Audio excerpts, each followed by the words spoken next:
We are just waiting for the panelists to join us. I'm Angela Pennyfeather, and I am the head of marketing for the Fifth Avenue Association. Hi, Nicole. Hi, Corey. Hi, Erica. Hi, good to see you again. Good to Hi. see everyone. Hi, Sean. This is exciting. So thank you all for joining us today. Fifth Avenue is very proud to introduce Black History Month's panel on recruiting Black creatives. When COVID happened, we were looking for creative ways to bring passionate people together when it came to fashion, retail, and luxury. And I'm really proud that we can continue this conversation as today's panel is very much inspired by Andre Leon Talley and Virgil Abloh, both of whom were very much committed to doing the work when it came to diversity and inclusion in the fashion industry. So Fifth Avenue Association, in honor of Fashion Week, we're proud to bring together this incredible panel. We have Corey Smith and Erica Lovett, who are going to discuss recruiting tips. We also have Sean Peen and Brooke Gozaidoline, who will share their creative journeys.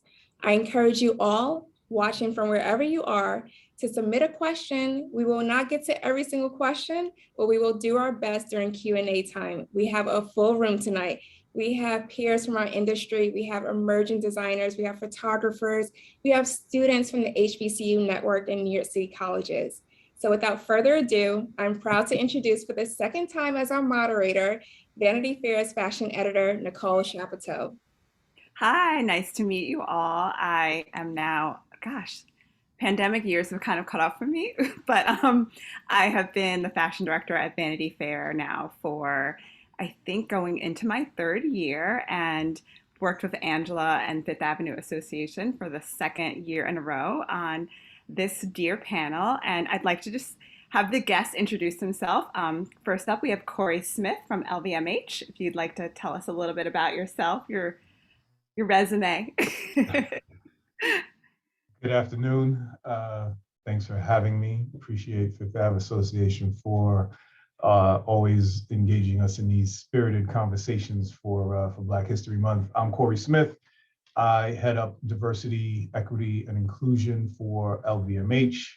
I don't always assume everybody knows what LVMH is, but we are the largest luxury goods conglomerate in the world. We are the parent company to some of your favorite brands, everything from Louis Vuitton and Dior and Fendi and Celine and Givenchy to our wines and spirits portfolio, Moet, Dom Perignon, Veuve Clicquot, Hennessy, Glenmorangie, I could keep going, to beauty. We own Sephora and Fenty and Bite Cosmetics and a bunch of others, watches and jewelry, Bulgari and Tiffany, obviously, Zenith Watches, Tag Heuer, and then travel and hospitality. We own Belmont hotel chains. We own Starboard cruise ships. We own the Orient Express for those of you in Europe. So yeah, we're busy, 75 different brands and counting across the full portfolio of LVMH. I've been with the organization for about a year and a half, but have 20 plus years in diversity and inclusion, worked in entertainment, sports, the list goes on and on. I'll stop there. Thanks for having me. Thank you. That is very impressive, I'll have to say. And next up, we have Erica Lovett of Cartier with her beautiful background of, I think, St. Patrick's, maybe? It is, yes, you're right, it is. I'm lucky to be here in New York City. Hello, everyone, and happy Black History Month. My name is Erica Lovett. I'm the head of diversity and inclusion for Cartier North America. I have been with the company for almost a year and a half now, so similar to Corey, relatively new to the brand, but it feels like I've been here for 10 years. It's been quite a journey, really great things happening at Cartier. I am also a board member of Cartier Philanthropy, so my role has expanded to support our philanthropic efforts globally, which is really exciting for me. Prior to Cartier, I worked in media. I was at Condé Nast as our head of diversity and inclusion. And I am a huge supporter for DE&I in all industries. So even though I focus on fashion and luxury, I am always watching what's happening across different markets and different regions in different countries. So I'm excited to have this conversation with these industry leaders today. Thank you. And Sean Peen of designer of June 79. So can you introduce yourself as well? Yeah, absolutely. Hello, everyone. Thanks for joining today. Thank you to Angela and the entire Fifth Ave Association for putting this together, because I'm pretty sure there's going to be some very important conversation here today that everyone can take away from. And my fellow panelists, thank you, and as well as Black History Month to all. So for me, June 79, we launched last summer, so we're still within our first year. But I've founded and creative directed this brand for almost 2 years now. And prior to that, my career has mostly been on the business side of fashion. So I started my career on the buying side, then moved into wholesale, and then ran an organization, a fashion brand. So, and then from there, transitioning from the business side into the creative side. So to start my own brand. So had the opportunity to have few various different roles in this industry, and I'm now 20 plus years in. So I went from being the young gunner in the industry to now the old man. So I'm happy to be here. And next up, we have Brooke Ozedinli of Instagram. Brooke Ozedinli here. Happy Black History Month. I am so excited to be here with all of you. Also just along with these incredible, iconic people that are working at Cartier, LVMH, Sean doing your own brand, you at Vanity Fair. This is just wonderful to see all of this Black excellence. I used to work in the fashion industry, and then I transitioned into tech. So I am the creator marketing lead for all things video on Instagram. And what that means is we help people, a lot of young people like you guys that are here joining us on Zoom, use Instagram to build their brand and business. So how do you take advantage of all of our wonderful tools to really make a living as a creator, which is very exciting. And then outside of work, I'm a creator myself. I create beauty content, and I have a beauty podcast called Naked Beauty that I've been doing for 5 years now. So a creator by night, and then during the day, I have a very corporate role at Instagram, and I'm really excited to talk to you all. Well, thank you all for joining us. I know we have a lot to cover, so we're going to jump right into the recruitment process.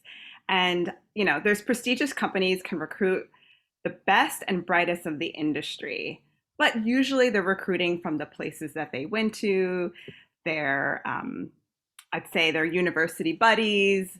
There seems to be a little bit of nepotism, and I know that you guys have been working towards branching out and reaching out to HBCUs.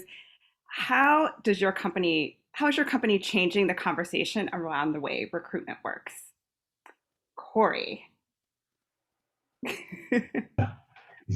You're lining me up. Okay, I got it. All right, I'm in. Look, I think this industry as a whole has a history of kind of recruiting from within, if you will, right? So, Louis Vuitton, they'll poach somebody from Gucci. Gucci will poach somebody from L'Oreal. L'Oreal will poach somebody from. So it's a very insular industry, and one of the things that we've really had to try to understand is if we want to be more inclusive, sometimes that also means branching out beyond just this industry. And there are functions within this industry that you didn't have to have prior experience, right? Like here. So legal, right? If you want to work in the legal department at LVMH, that doesn't mean you had to work in legal at Gucci. You could have worked in legal in entertainment or in pharmaceuticals or in sports. So what functions of the business does it not require you to have this specific industry's experience in order to work in? So that's the first thing. The second thing from a recruiting perspective is, last year, LVMH put a goal out that we wanted to hire 25,000 early career professionals this year. And now that number is global, but a huge chunk of it is going to take place in North America, Canada, and the US. And so what are the opportunities for diversity to be introduced into that type of number, right? So that, to your point, it's not all coming from the same places, the same schools. And So we've implemented a ton of initiatives focused on HBCUs, Hispanic serving institutions, HSIs, women's colleges, to really tap into markets that were previously untapped. And, I've always made the case, whether in fashion or in any other industry, that I could make the argument that the top 5% at any HBCU will rival anybody at an Ivy League, right? And so don't be limited to only the Ivies or a certain type of school or a certain demographic, because you're actually limiting the recruitment pool that you're searching from. And so really broadening the aperture and saying, we are going to go pluck the best talent from as wide a pool as possible is some of the things that we've had to start to focus on. Amazing. And Erica, do you have anything to add? And also, if you can add on to how your organization promotes at HBCUs. Sure. I mean, it's a great question. I think every company right now is trying to find the best talent, right? There's a war on talent. We know that people are leaving the workforce. And so for us, it's certainly a priority. And at Cartier, I would say our focus is really on expanding our reach outside of the traditional universities and organizations that we've historically recruited from. So not just, there's nepotism everywhere, as we know, but not just that. There's social circles, there are groups, there are clubs, and so we're looking outside of all of those groups that we have typically worked with.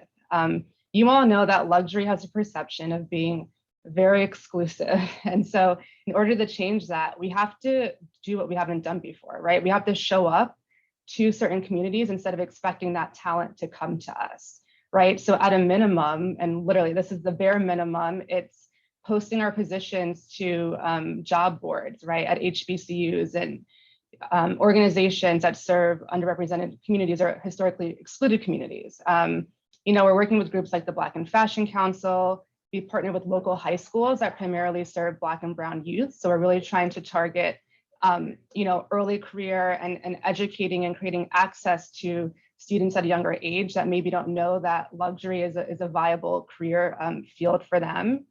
But then there's also this piece of an internal cultural shift that I think we all have been talking about, right? Like our approach to recruiting is looking for talent that adds to our culture, that doesn't just fit into our culture. And that's really been our priority over the past couple of years, right? Who's going to bring new perspectives? To Corey's point, right? People from different industries, what's different, what's fresh. And in order to do that, we had to analyze our end-to-end recruiting process, from how we identify candidates to who's on the interview panel, to the questions that we're asking candidates, to how we deliver feedback, how we're training our hiring managers and our recruiters on what to look for, what to ask, right? How to mitigate bias.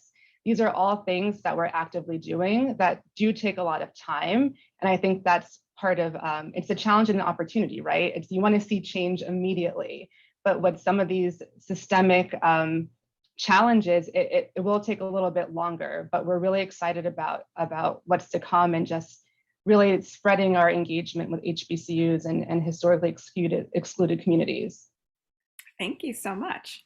Brooke, how is the recruiting process in the tech space? Yes, well, similar to what Corey and Erica are saying about that exclusivity, unfortunately, a lot of times people just want to hire people from other tech companies. I had the privilege of experiencing an HBCU. I went to Stanford, but Stanford has an exchange program at Spelman College. So I got to have that Spelman College experience, which was incredible. And I think one tip that I would love to give students that are here is, if you are interested in working in tech, definitely look at your alumni, look at the people that have graduated, see the companies that they're at, and then search the job boards. If there's a position open, ask for someone at that company to refer you. So at Facebook, which has now been rebranded to Meta, which owns Instagram, when a role is posted, if someone who works with the company has referred this person, then that makes sure that a human being actually looks at your application. Not to say if you don't have a referral that your application is going to be thrown out, but definitely if you have a school that has a very tight alumni network, reach out to people from that network that work at the companies that you want to work at and ask them to refer you for a role that aligns with your skill set. The other thing that we have that I want to call out is a 10-week paid internship program called Meta University that I would really encourage you all to check out. It's on the Meta Careers website. One of the things that's really hard about tech is they want you to have experience to start. And you can't get experience if you are starting from zero. So we've basically developed this 10-week internship program to expose you to different areas of work in tech, what it means to be product marketing, what it means to be product design. So I think that's a really great resource that anyone on this call can check out. And then the last thing that I'll say is just use social media. I'm biased. I'm going to say use Instagram, but use social media to put your talents out there. If you're like a young designer, if you are a marketer that watches advertising really closely and you have thoughts about the way that the Super Bowl commercial in this year, start sharing that. You can start a TikTok account to call out one of our competitors, but start putting your voice and point of view out there, because people in the industry also pay attention to that. Share your thoughts on LinkedIn on where the industry is going and where you see opportunity. You can use a lot of the tools that are available to you now to raise your profile in the industry independent of the job you have. This is amazing. And it kind of segues into being creative. And I'd love to get Sean's thoughts on the creative process in recruiting and obtaining a job in the creative field. Yeah, for me, the creative process is slightly different. My background is more of a business background, but for even back then when I was on the buying side, my kind of recruiting process was a little different. Fashion is probably one of the only or one of the few industries where you're going to get a lot of different mindsets, right? Most doctors go through, med school and then they come up that way. Lawyers, fashion, you're going to find people from so many different backgrounds all in one room coming up with, working together for a common goal. And so, I've gone on and recruited someone who was a philosophy major and brought her into our team and just to discuss consumer behavior and what that would look like, in driving our business. And so completely different. But it really served a purpose. So even on the creative side, I try to bring in people with different mindsets, all in one room, and just what you come up with is, is what I would call the good challenge. Is that, we may have an idea, it's like, this may not work for X or Y reason, but it's, I think when you look at this industry and how many, you're trying to be all things to all people, and I think that's really hard. So for me, it is about having a diverse group, but also a very diverse background, even on the creative side. Because if someone's passionate about it, it doesn't feel like work. And so everything else can be either taught, discussed, and but it is getting to that common goal. So I approach it slightly differently in just trying to make sure that we have a well-rounded room. So Brooke, as a content creator, what resources do you think you have available now that you didn't then, that are quite useful and that everyone joining in should take advantage of? Well, again, I'm going to give a very biased answer, Nicole, but it's okay. It's okay. I do think that video is the future of content creation.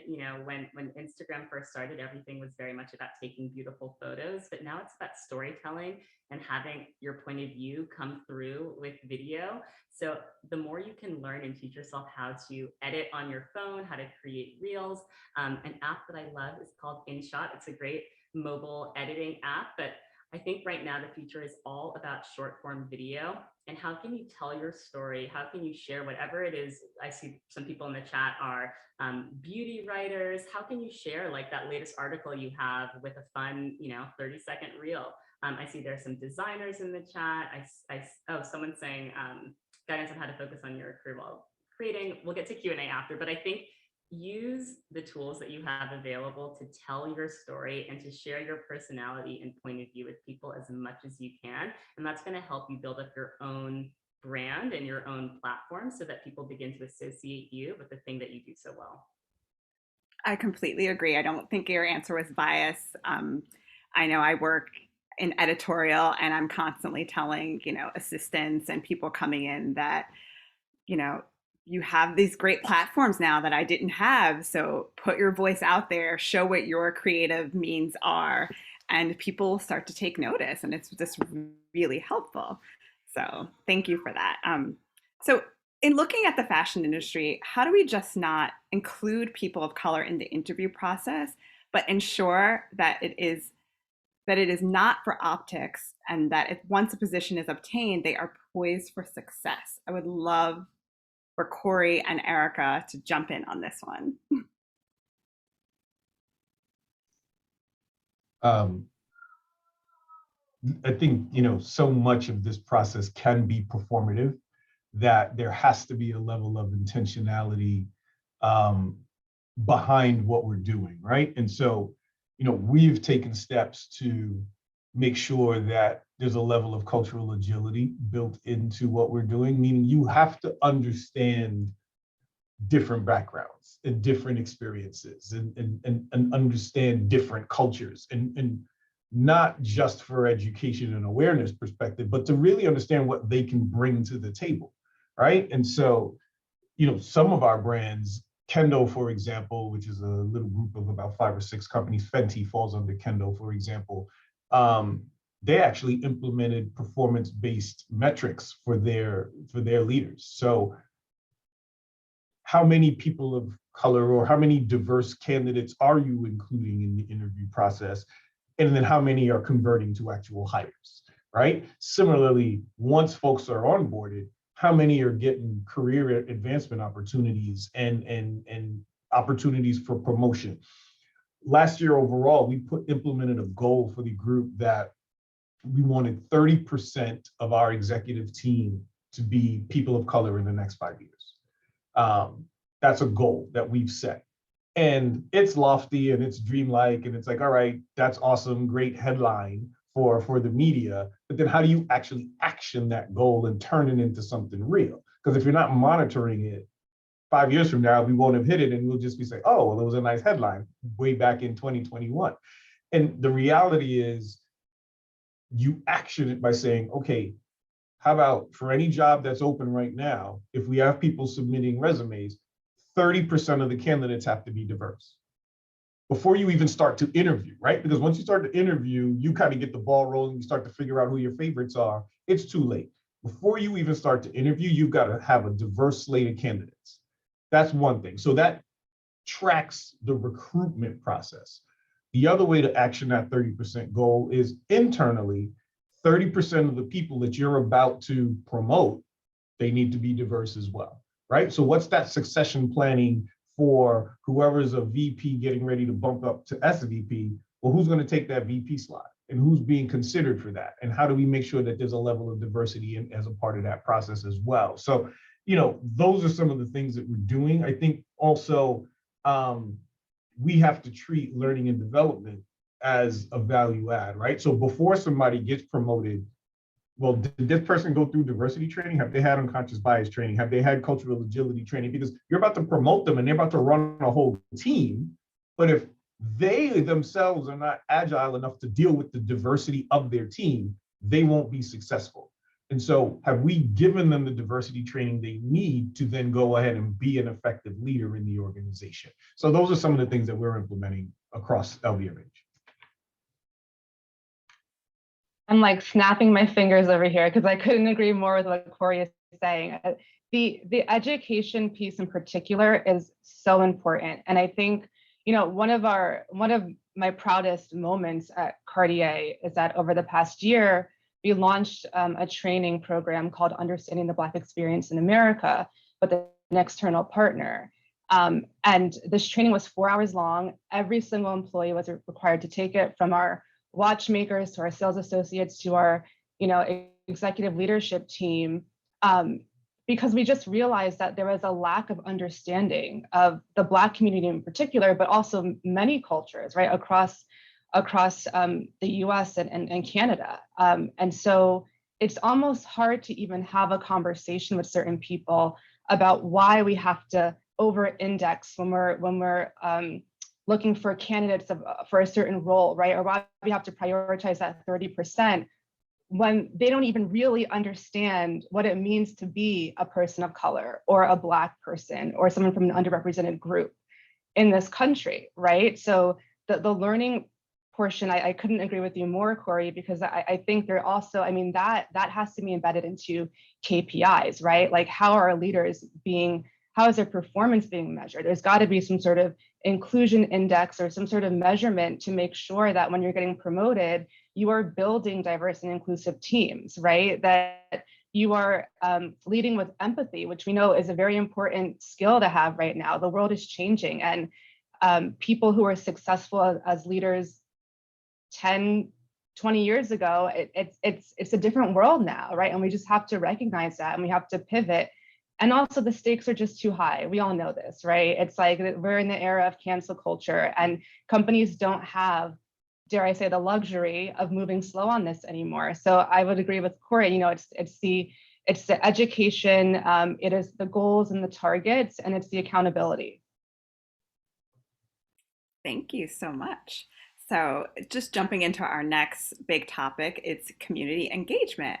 And Brooke, I'm wondering how Instagram, or Meta is handling engaging with Black and Brown communities.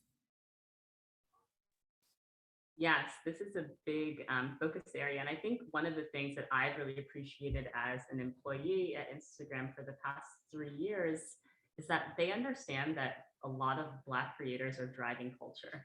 And sometimes I've worked at places where that's not necessarily recognized, especially when I worked in luxury fashion spaces, that wasn't necessarily recognized how much Black people helps to move culture. So that's definitely something that Meta recognizes. And there are lots of programs to basically reach out to Black creators, either to be managed partners at Instagram or to be helped at scale with best practices and education.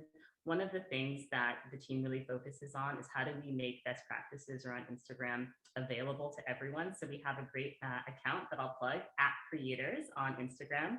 I would highly recommend following that account if you're looking to get tips and tricks on Instagram. And throughout the month, we are going to be spotlighting Black creators, but I also just want to very much note that we are not just spotlighting Black creators in February. We spotlight Black creators all of the time, because those are often the people that are making the most compelling content on our platform. So that's something that we celebrate year round. But in February, we also spend some time giving some extra love to Black creators on our platform. Sorry. My son just walked in and he's in the background. Little there. It's okay. But yes. He's very cute. Thank you. So yes, I would say Black creators have access to our best practices. Okay. And Sean, as having a Black-owned business, how do you engage within your community, and what things do you think that you do that maybe a non-Black-owned business wouldn't be able to do, and there's something that you're able to do from your understanding? Well, I wouldn't say things that I do are so differently, but for me, I like to, for me, it's important to keep my nose to the ground, if you will. And so, while, my team can be considered diverse, one thing that I do look at and try to really understand is how what we do relate to the consumer that we're trying to speak to. And so I think it's important whenever you're starting from how does the product relate to the consumer, it's important to understand what moves and drives them. And so I, when I launched June 79, the goal wasn't to kind of be the face of the brand or speak out as much, but in some ways people want to understand like what's the soul of the brand. And so, it is about communicating who we are, what we stand for, and what's different about us, right? And so I think in today's environment, everything is, you can Google anything, right? You're not going to research things in a library like, when I grew up. And so I think that people understand what they want, and it's just showing them who we are. And I think that when you look at every subset, I fall under, I guess, Gen X, the younger side of Gen X, but you have the millennials and Gen Z, and they all look at things differently. They've seen their parents get laid off from roles in which they were there 20 years. They've seen so much.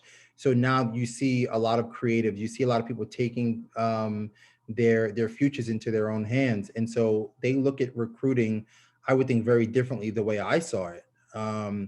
And how they're spoken to, they look at it very differently. And I think that's where you've seen this cancel culture kind of grow from, is that, all right, we've seen all this, we're not going to stand for X, Y, and Z. Now, however cancer culture moves into, because it's evolved in many forms over the past few years, but it's still something that people want to understand what your intentions are and who you are. And so for us, we just try to show we show our authentic selves. I'm very transparent about the journey that I've taken, the struggles that I've had early on, the successes that I've had early on, and how that's kind of allowed me to grow into who I am.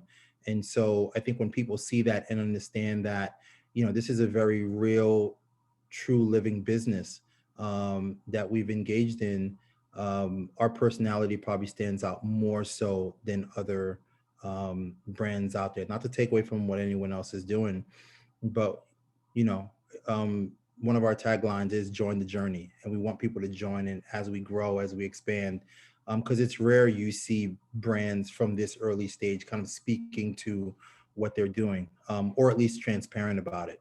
And so that's one of the things for us that we want to show our authentic selves. Thank you. So I feel like this leads into a great question for Mr. Corey Smith. How have customers been responding to Black-owned business promotion within giants like Sephora? It's been great. But again, it requires a level of, purposefulness, right? Like we have to be intentional. So back in 2020, Sephora signed the 15% pledge as one of the retailers that did that, Aurora James created, which says 15% of their shelf space will be dedicated to Black-owned businesses. Awesome idea.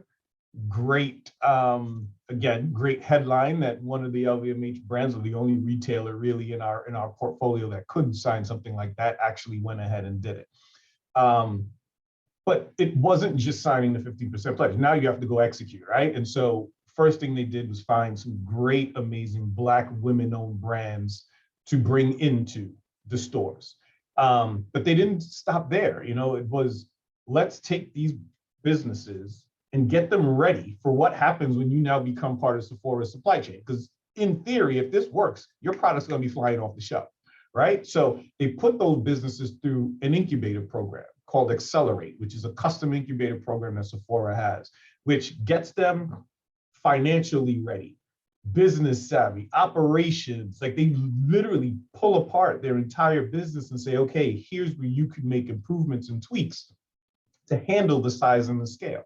So all of that worked out really, really well. The other side of the 50% pledge, though, is Sephora now has to increase its marketing to the Black and brown community, because now you've got these Black and brown products sitting on the shelf. But if you don't increase the foot traffic coming in the store, they're not going to move off the shelf. Nobody's going to buy it, right? So 50% of this is signing the pledge and getting the businesses in the store. The other 50% is how do you increase diverse foot traffic in Sephora? And so what Sephora did, which was genius, was say, okay, we're going to take this 15% pledge and we're going to apply it across everything. So what did they do? Ramped up their social media content on Instagram, for example, by 15% in terms of diverse content. They took it to the online store, 15%. So not just in brick and mortar, 15% of the store online traffic, now diverse products there as well. So it was a full integration of this one single mindset of let's increase by 15%, and they applied it across the entire business. And people responded to it, right? And that's what we were talking about earlier. When you talk about marketing and how, even as Sean was saying, what all of these brands do to project themselves out into the world around who they are, who they want to be, what's important to them, that has an effect on people, right? If you don't see yourself reflected in their marketing campaigns, on their social media pages, you don't think this brand is for you. You don't think it's for you as a customer. More importantly, you don't, back to HR and back to recruitment, where we started this conversation, you don't think you can work there.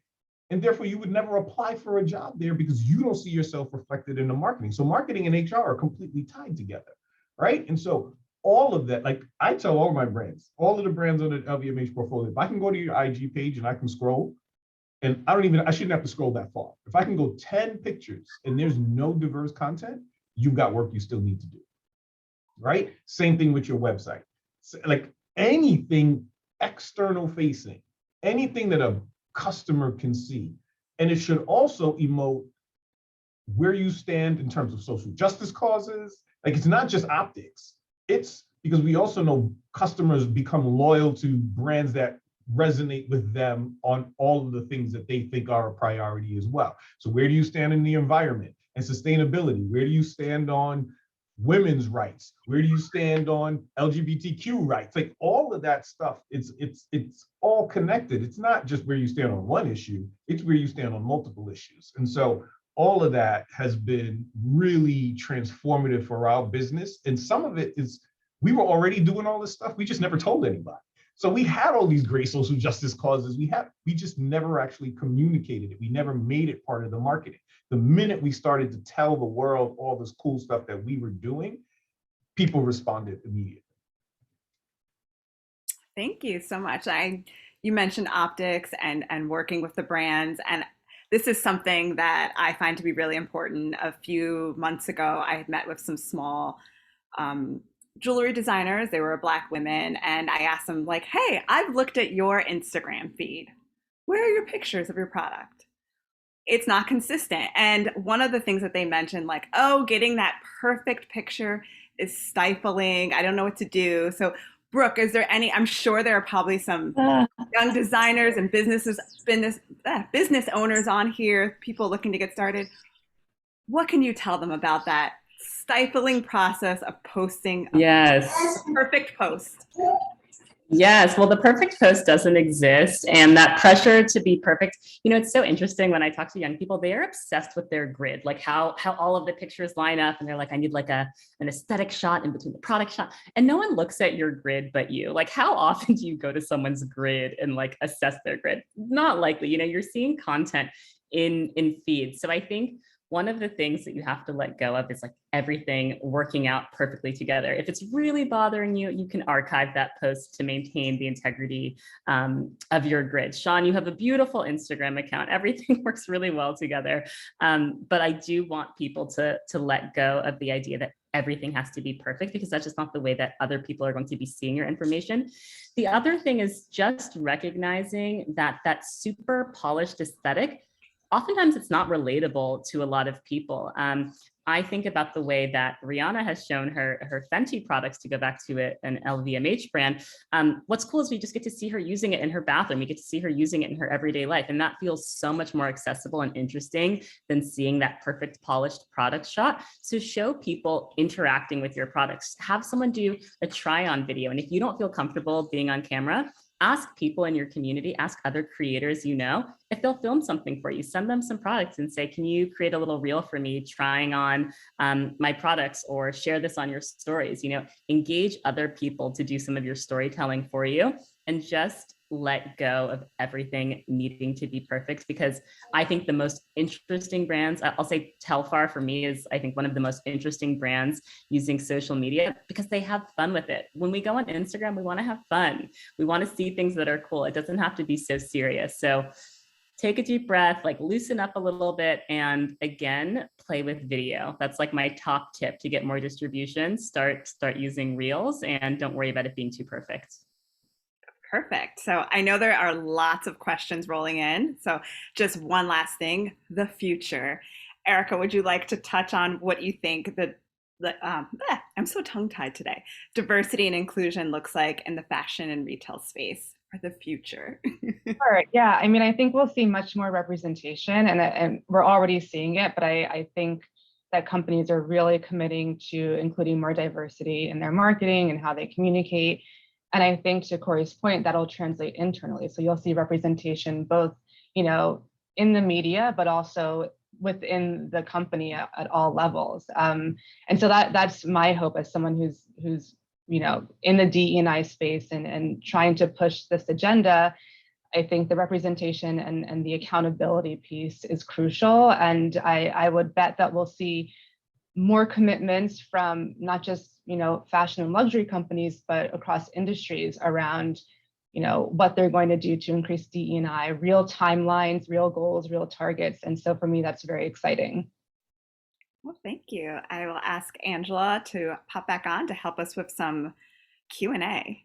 Yes, thank you so much. This was such an amazing panel. And I really love the conversation that was happening in chat. I saw a lot of networking, so you can keep that going. I just want to remind you all that we may not get to answer every single question. And so you can always feel free to send us a direct message on Instagram at Fifth Avenue or to any of the panelists here, because we're more than happy to continue the conversation. So let's get to our first question.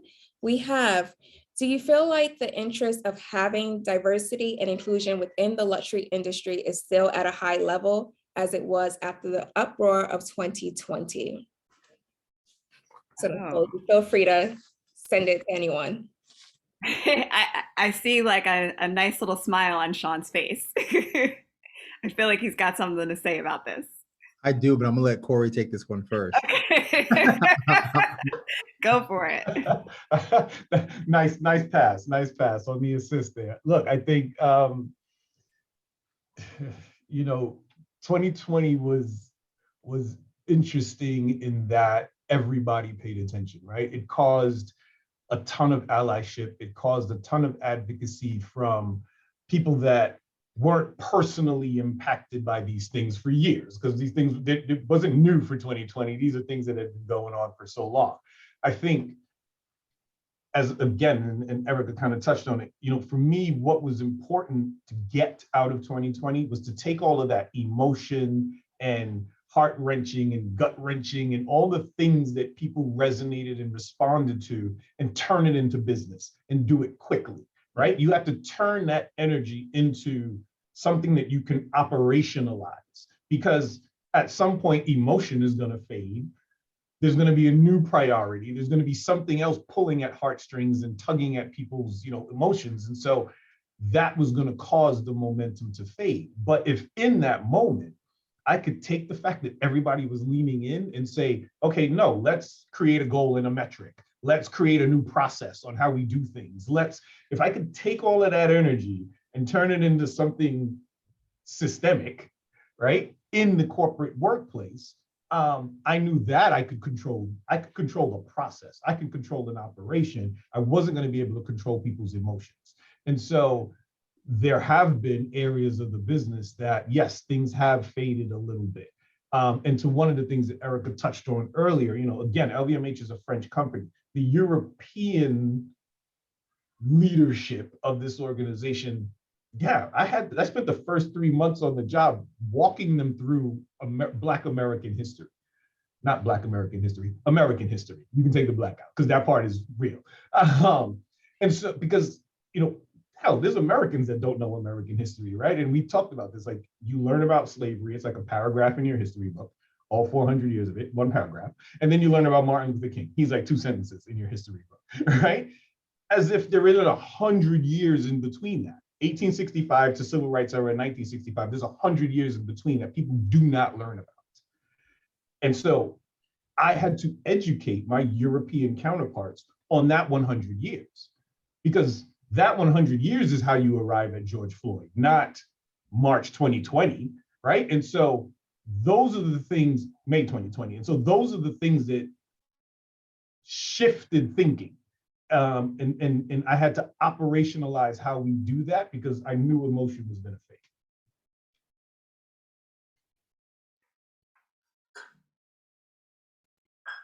Sean, did you add, or you're good?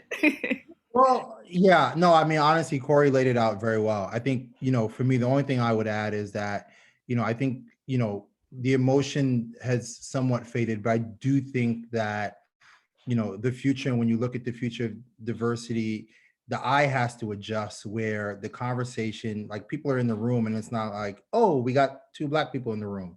It has to be like, oh, it's just natural. It has to be natural. And I think that we have to get to that place where the eye adjusts and we're seeing people based off of talent, based off their merit. One of the things that is really hard to hear, just from, different panels that I've been on or in conversations, is that, oh, there isn't enough Black talent out there for us to hire these roles.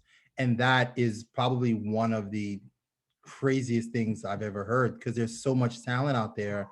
And the question I usually ask is, who's looking for the talent? Like, who in your organization is out there looking for it? Because they're out there, and there's, there's plenty of talent. So I think at some point we have to, I think people just need to feel it. I think a lot of people in the community feel like 2020, a lot of companies said a lot of things.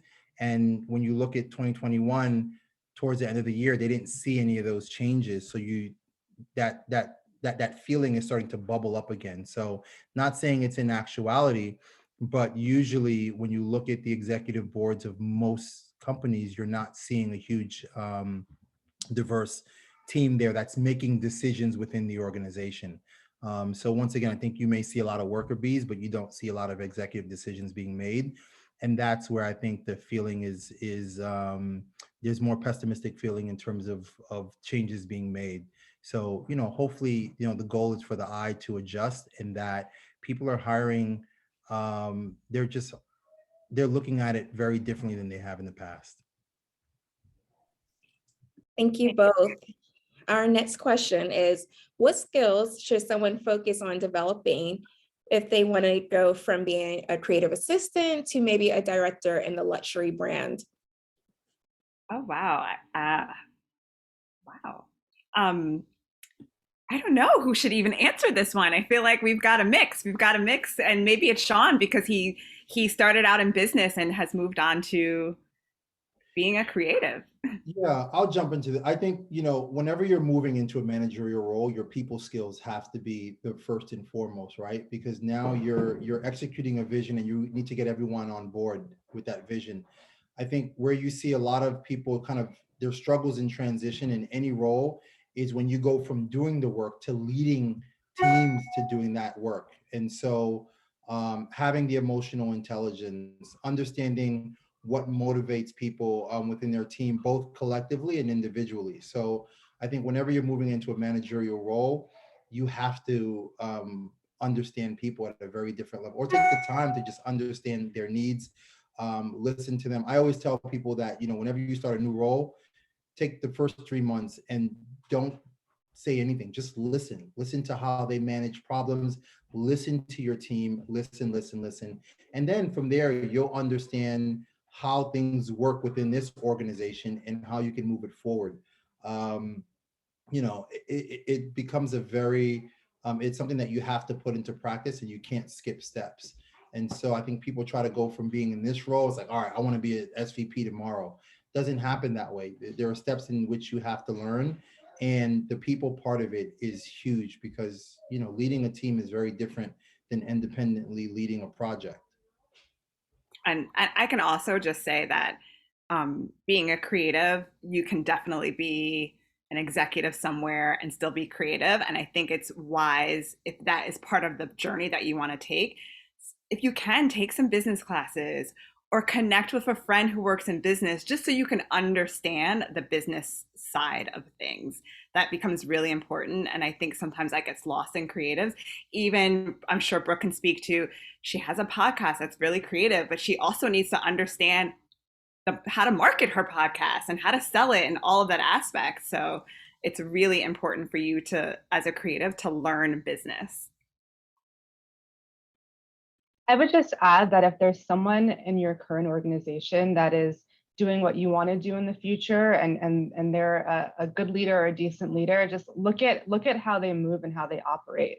Try to organically grow a relationship with them. I think it can be a little bit challenging sometimes if you go to a leader and say, can you be my mentor? Because it can feel a bit overwhelming if they have a lot going on. But I think what you see is most important. And so if there are certain skills that they have that they do quite well, those might be some of the skills that you want to start practicing. Now, from the DEI space, how can someone get into that industry? Is it starting from HR? Can you share some options or opportunities? Erica and Corey. Sure. I think Corey and I have different backgrounds. Maybe we can both share, but I did start in HR. So I started as an HR coordinator at Lord & Taylor, which is no longer around. I think they have a website, but they have no more retail stores. And then I went into talent acquisition for a small fashion tech startup. So I went from HR to recruiting and then pivoted into DE&I. with just, my DE&I experience was being passionate about the role in my recruiting job and just being the person who managed all of the DE&I efforts without the title. So it's one of those positions where you have to just do the work on your own. I think a lot of companies now are creating more DE&I roles. So I think there's probably more opportunity these days. But when I began, there weren't a lot of opportunities. So I was the person who was really managing all of the the visits to HBCUs and expanding the company's presence with underrepresented communities and creating employee resource groups. Those are things that I just raised my hand to do. So if you have a passion for it, certainly do as much as you can where you're currently at, and then if you see an open job, apply and make sure that you tailor your resume to really talk about those DE&I related topics, even if it's not in your current job description. Yeah, I'll jump in here because you're right. We did come at this through very different angles. I actually was in finance, transitioned to procurement, and through procurement, I started working in supplier diversity. So all of the organizations you work for, the vendors that they utilize, the suppliers that they use, and that's anything from office furniture to pens and Post-its to your laptop to more core ingredients to the business. Supplier diversity says that some of the vendors that we hire to buy that stuff from, they should be diverse-owned businesses. So minority-owned businesses, women-owned businesses. So it's almost like HR, how you recruit, but it's for your supply chain. And so I did that for a really long time and then transitioned over to your more formal D&I function, so inclusive of HR and operations and a bunch of other things. But the more traditional route is definitely through HR.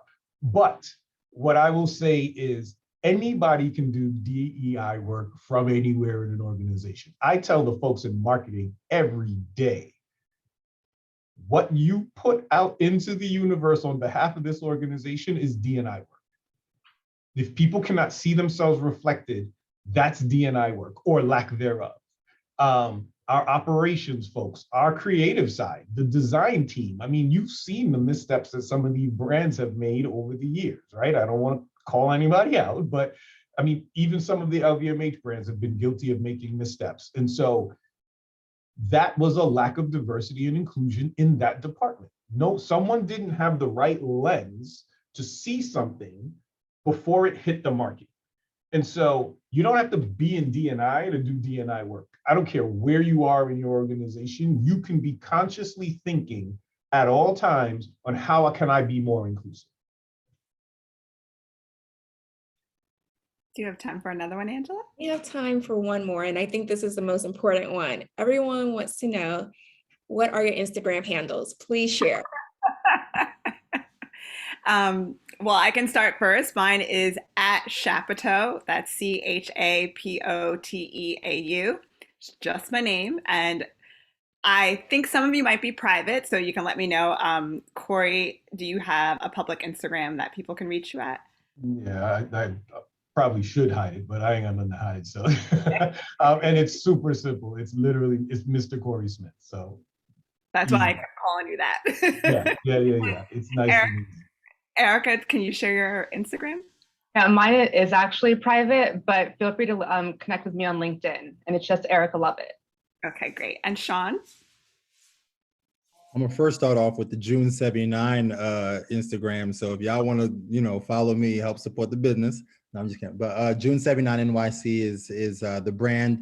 But my personal is Mr.Shawn SHAWN.P. So. And Brooke, I would love if you'd share yours as well as your podcast, where we can find it. Yes.